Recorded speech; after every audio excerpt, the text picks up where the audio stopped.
तो there was a time जब colleges को एस्पायर करने के लिए स्टूडेंट्स जाते थे, रिटन एग्जाम्स देते थे and they used to get qualified and college used to shortlist them कि आप हमारे कॉलेज में आ सकते हो।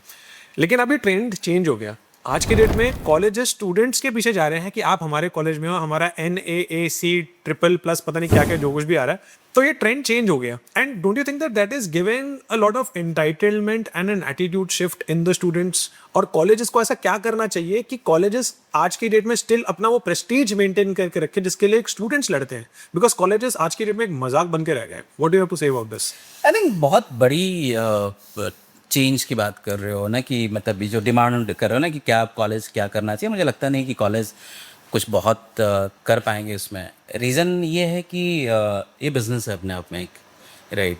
और लोग कैंपेन्स रन करके स्टूडेंट्स को बुला रहे हैं, सोशल मीडिया पे एंगेज करके लोगों को बुला रहे हैं। और जब भी कुछ बिज़नेस के माइंडसेट से किया जाएगा फिर उसके अपने फ़ायदे और नुकसान है, राइट। एजुकेशन में शायद ये नहीं होना चाहिए था, बट हाँ, टॉप इंस्टीट्यूशंस को अगर आप देखोगे तो अभी भी सेम मॉडल है जिसकी आप बात कर रहे हो कि आपको वहाँ पहुँचना है तो there are so many competition जहाँ पे आप बहुत प्रीमियम लोग पहुँच पाते हैं, अच्छे टैलेंटेड लोग पहुँच पाते हैं, बट उसकी संख्या बहुत कम है।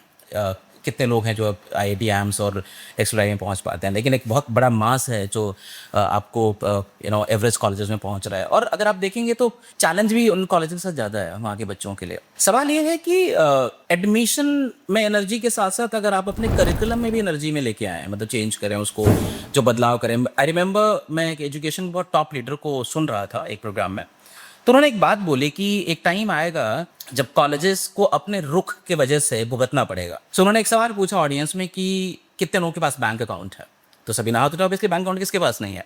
ओके, सो आप बैंकिंग कब करते हैं? तो बैंकिंग तो हम डेली करते हैं। आप UPI के टाइम पे मिल रहा था कि आप डेली बैंकिंग कर लेते हैं, कहीं ना कहीं आप UPI से पेमेंट कर रहे हैं। बट उनका नेक्स्ट जो क्वेश्चन था वो बहुत सरप्राइजिंग था कि आप लास्ट टाइम बैंक कब गए थे। मुझे लगता है कि मुझे अपने करंट अकाउंट मेरा जिस बैंक में है पिछले 8 सालों में मैं कभी नहीं गया, और कब जरूरत भी नहीं पड़ती, मुझे सब कुछ मेरे टिप्स पे मोबाइल बैंकिंग से हो जाता है। उनका ये कहना था कि एक टाइम जब ये आने वाला है कि जब कॉलेजेस इंस्टीट्यूशंस तो रहेंगे, बच्चे नहीं मिलेंगे आपको। डिजिटल एजुकेशन या फिर इंटरनेट एजुकेशन इतना चेंज कर देगा कि बच्चे आपके कैंपस में नहीं दिखेंगे। पढ़ाई फिर भी हो रही होगी, एजुकेशन फिर भी हो रही होगी, आपको एनरोलमेंट्स फिर भी मिलेंगे, बट ये आपको नहीं मिलेगा। और आपके अपने इकोसिस्टम में बहुत बदलने की ज़रूरत है। और जाहिर सी बात है, जो ये सब चीज़ों के लिए अपडेट नहीं करेगा वो बंद हो जाएगा। और जब स्कूल कॉलेज बंद होगा तो क्या करोगे आप? एक स्कूल की प्रीमाइस को क्या ही कर सकते हो आप? शादी के मंडप बना सकते हो, शादी के बारात घर बना सकते हो, भाई यही तो कर सकते हो, और क्या चेंज करोगे उसको, राइट? तो ये आप कह रहे हो कि कॉलेज का फ्यूचर शादी का मंडप पूरे वाला है? जिस तरीके से आप इस्तेमाल करना चाहें।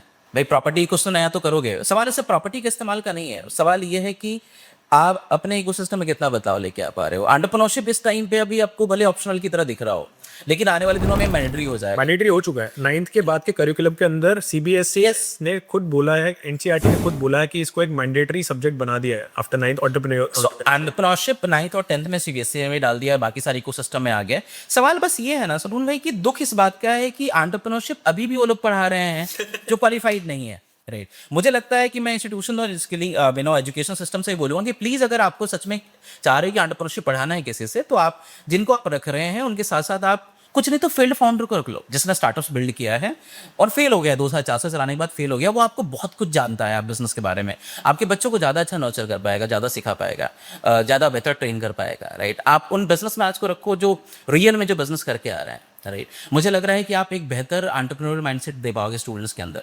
और एंटरप्रेन्योरशिप बस ये नहीं कि आपको एंटरप्रेन्योरशिप करके बिजनेस शुरू करना है। मुझे लग रहा है कि इस माइंडसेट से लोगों को बाहर जाना चाहिए। एंटरप्रेन्योरशिप अब जॉब के लिए भी चाहिए। आपका अब वो माइंडसेट नहीं रहा है कि आपको एक सिंगल की स्किल से आपसे जॉब चली जाएगी।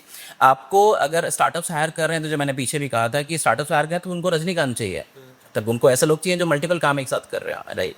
सो entrepreneur mindset is not just needed for the business, it needed for the job also.